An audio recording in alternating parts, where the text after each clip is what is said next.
many of you want to know how to give students another opportunity to show that they have mastered the standards in an effective way? And how many of you think if you offer students another opportunity to do the work, that they'll just take advantage of you? They won't take you seriously and they'll try to game the system. So if you want to know how to get students to complete their work and improve their achievement, hey Taria, and improve their achievement, you're in the right place. If you want to know how to move students from failing to passing, you're in the right place. Today, we'll be discussing 3 ways to stop failing kids. That's right, 3 ways to stop failing kids. Welcome to another episode of Principals on the Come Up, where we transform schools into hallelujah success stories. Well, students learn in the early middle grades that, they have an option not to turn in their assignments. Now, when they were in elementary school, the parents just really, really helped them make sure they had their homework. And if the teacher found out they didn't have their homework, they were there to help them because they really wanted the students to succeed. So teachers believe that they're getting students ready for the real world by the time they get into middle school by giving them zeros. I'm going to teach them a lesson. I'm going to show them. I'm going to give you a 0 because this is what happens to people when they get into the real world. If they don't do their work, they get fired. Well, if you have been a student in a school that has been low performing for years, which means that your school is low performing, your teachers are low performing, your state says you're low performing. I mean, what kind of work is going on in there? You have substitute teachers, you have teachers who are certified, who really haven't received the proper professional development. And then you say, well, I'm in this school and it's a low performing school, and I'm gonna show them that if they don't do their work, they're gonna get a 0, because this is what happens to them when they get into the real work environment. How does that sound to you? Think that works? Well, let me tell you what happens. Giving zeros fails to motivate students to make a greater effort. So if you're giving me a 0 when I was in school, oh boy, was I motivated? Yes, indeed. I was certainly motivated. But now if you gave my brother an F, it's like, oh, well, let's see, how many can I get? 1, 2, 3, 4. No big deal. So what happens is you give students a 0 because you want to show them that this is how it works in the real world. So by the time they get into 9th grade, they just drop out. The dropout rate, according to research, increases instead of decreasing because, they're getting zeros. They're trying to be, taught a lesson. And teachers report that students who are not doing or completing the work is the number 1 reason for the failure for them getting their Fs. So that means that they do go into 9th grade. They do go into high school.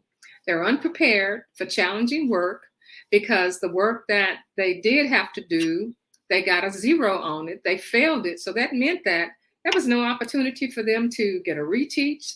There was not an opportunity for them to get a relearn. They just went on.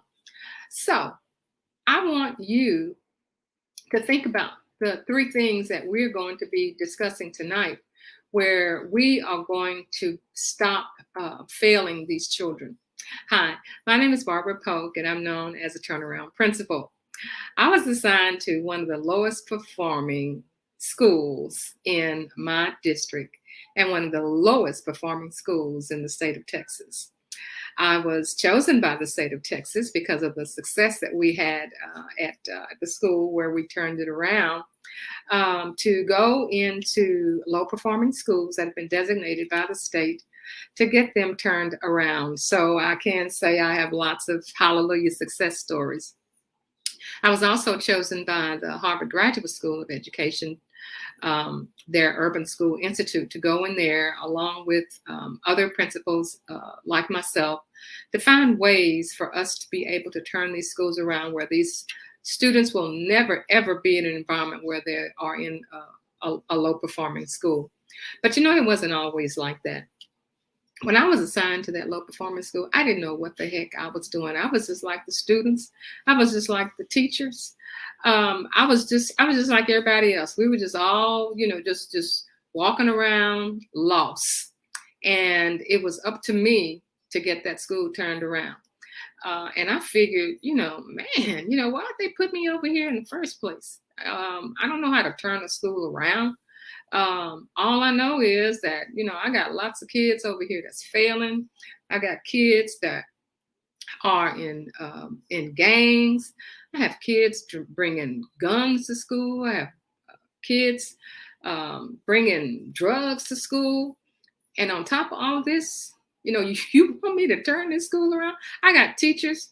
I had one teacher who started school on Monday, left school on Friday. We never heard from her again.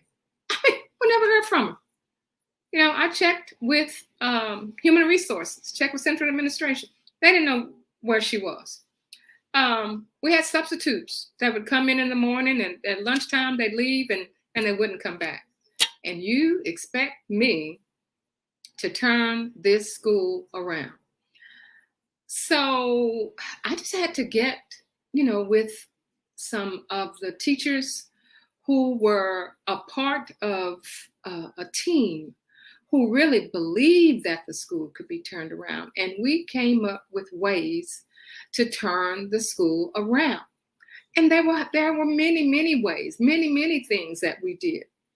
But what we wanted to do, we wanted to help with student performance.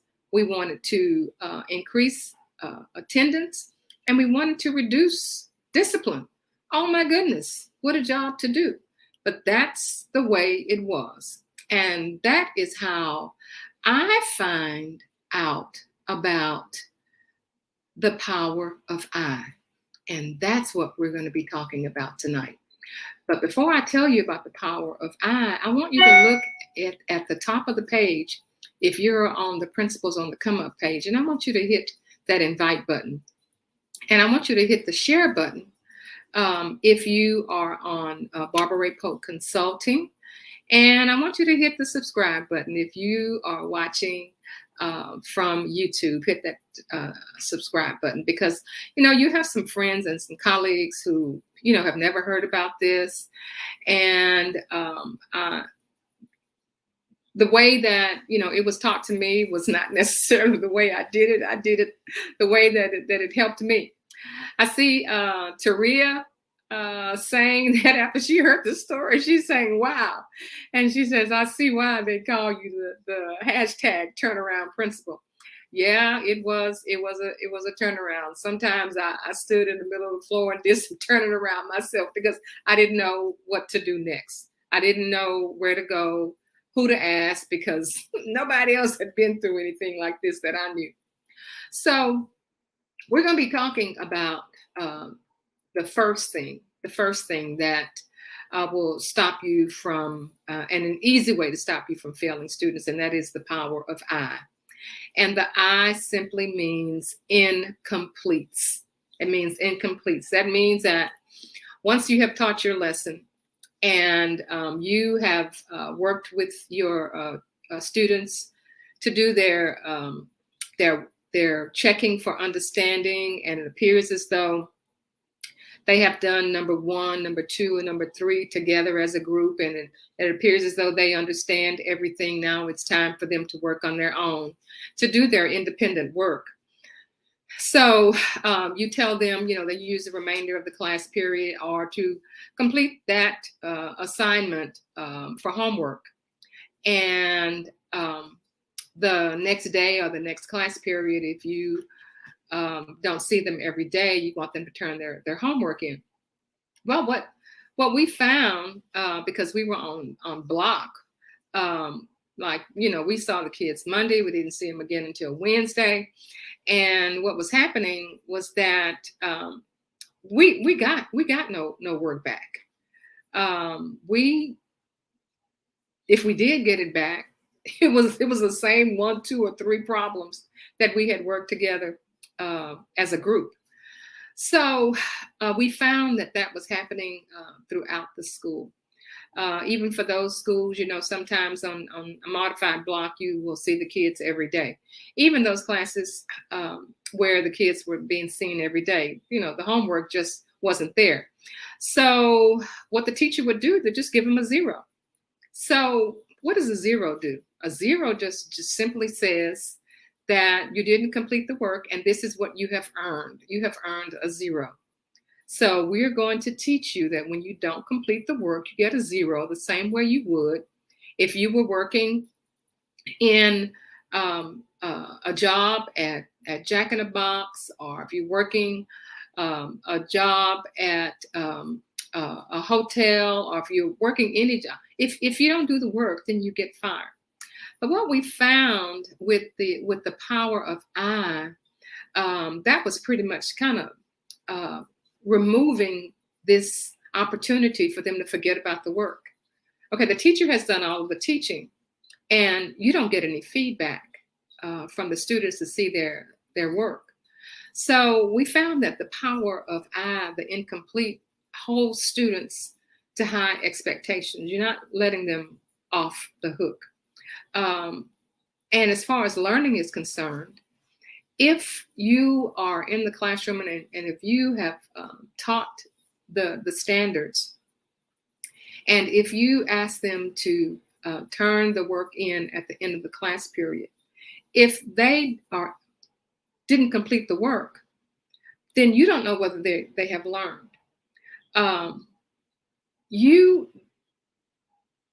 The kids don't have an opportunity to deliver quality work.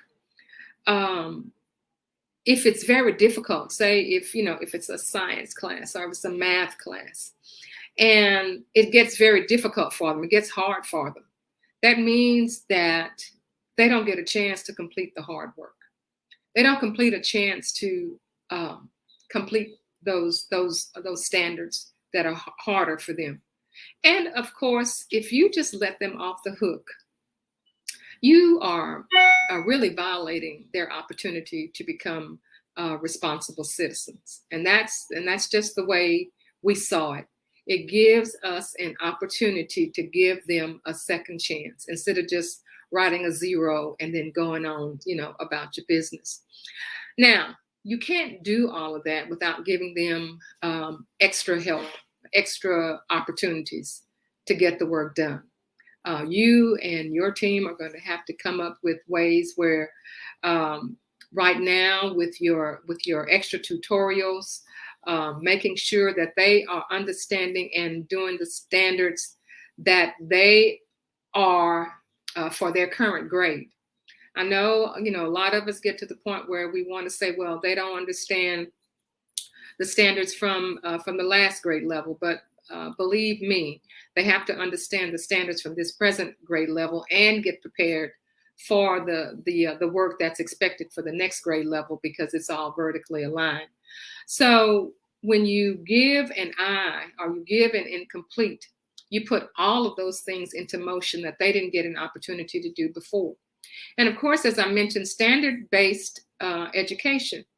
You have to allow your teachers, well, first of all, in a school like mine, the teachers, they didn't understand the standards. And since the pandemic, and lots of teachers, have left, and we have lots of substitutes in the classroom, we have to, as principals, we have to make sure that our teachers understand the standards and they can unpack the standards. So when you are giving students an I instead of a zero, that gives the teacher the opportunity to really teach to the standards. Teachers, because you're giving them I's instead of zeros, they will finally know, teachers will finally know what students can do. If you're always giving them a zero, you're letting them off the hook.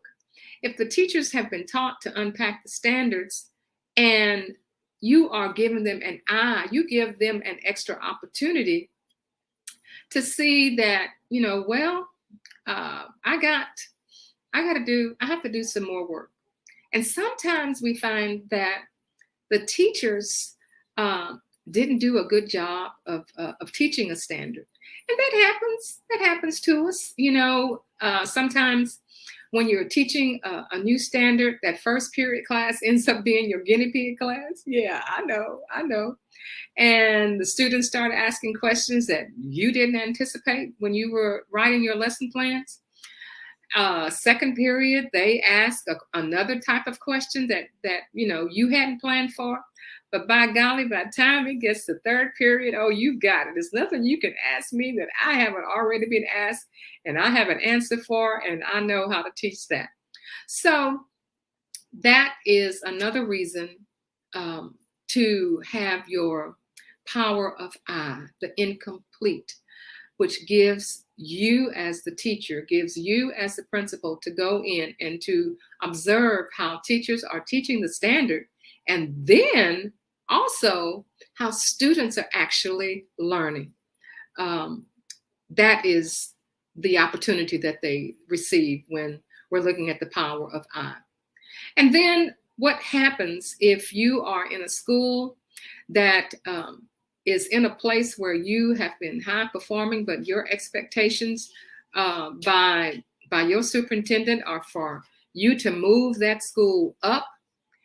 Then you are to have high expectations in the classroom, that where you will be setting standards and you are going to have to help the students. So in our schools that are rural, in our schools that are urban schools that have been designated as low performing, we have to talk to teachers and to have them to have high expectations from these children. That's right. Let's not talk about what they don't know. Let's talk about what they do know. And let's set high expectations for them. If you don't set high expectations for them, once they move into high school, once they move from elementary into middle school, then they will not be able to meet the standards. So you have, in your classroom and in your school, you have to set high expectations in your classroom. And when they don't meet those high expectations, that is where you don't give them a zero. You give them an I, and then you go and you go through the assignment to see what it is that they're having problems with. And it could be the students and it could be you as a teacher, but we got to have high standards set. And then as we are giving them the zeros, we have to make sure that we are encouraging them to do well. And we have to let them know what quality work looks like. What are your expectations? What do you have to do in order to earn an A or a B in the classroom? And you know as well as I that if you are in a low-performing school, the teachers will be giving A's and B's to those students, one, who come to school every day, those students who don't disrupt the class, and those students who just do the best they can, but they do the best they can every day. And they will get the A and the B. And those students, the remaining students, they get the C's, the D's, and the zeros.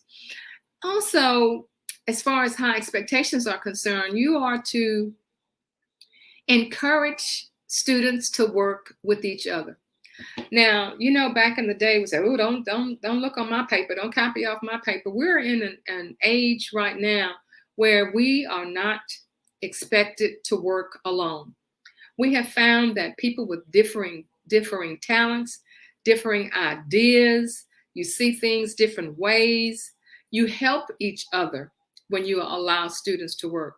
I know that that may be a push against, a lot of things that so many teachers believe in, but we have to encourage our students to help and to learn from each other. And the most critical thing, as far as having high expectations in the classroom, our teachers have to know their subject. And I know that's difficult. I know that's difficult if you are in a low performing school. You have lots of teachers who do not know their subject. So if they don't know the subject, that means that they're not making the subject interesting, and the students are not seeing why that particular content is useful. So what we did with the power of we were able to institute something that was called Fantastic Fridays. So we went the extra mile. We found that you just can't tell children, okay, we're doing the power of and I'm not going to give you a 0. I'm not going to give you an F. I'm going to give you an I. We're going to have early morning study. We're going to have our tutorials in the afternoon, or whenever we are scheduling our tutorials. We're going to look at the work that you've done, and we're going to make sure that we help you. So you as a student learn, and me as a teacher, I will learn what it is I need to do to help you to meet the standards. So what we did, we instituted something called Fantastic Friday. So for example, it started with our science department. Our science department decided that on Fridays, that would be the day that everybody would have to have all of their work turned in. There will be no I's. Your I will be turned into a passing grade. And we didn't. I think they decided that they wouldn't give a grade higher than a 70 or a 75 for someone who we gave an I to. It's incomplete. And for those students who were our high achieving students, and you come up and you make up your own rubric in order to determine what the grade would be for those students. So all of the teachers, when the kids came to class, maybe at third period, they would say, okay, today is Fantastic Friday. I have the list here from all of the teachers. And we have 4 students in this class who still have not changed their work from an I to a grade.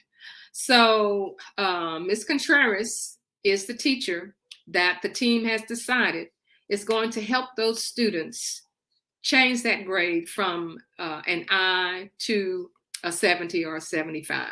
So those students go down to Ms. Contreras's classroom. Wow, the rest of the students today, we have treats. You have your video games. You can watch movies.